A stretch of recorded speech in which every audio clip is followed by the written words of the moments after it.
Dr. Deuk at Deuk Spine. I'm here with one of my patients who, what'd you have done?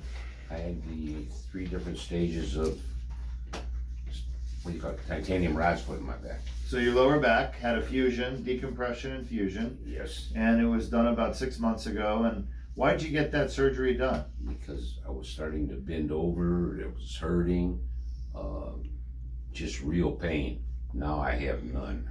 Pain's gone. Everything's gone, right. So how did that pain affect your life, your relationship? How did that affect everything you wanted to do, your hobbies? I know maybe you don't have a job at this point, but how did it affect your quality of life? Couldn't ride my motorcycle, how sad. It affected me where I couldn't cut grass, I couldn't do anything around the house. Just about crippled me up is what it was. Just about. If I would have lasted any longer, it would have.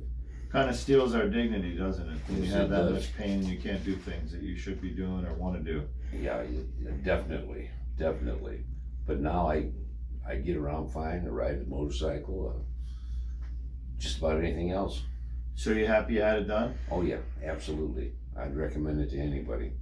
Well, thank you. It's good to see you. All right, you take care. All right.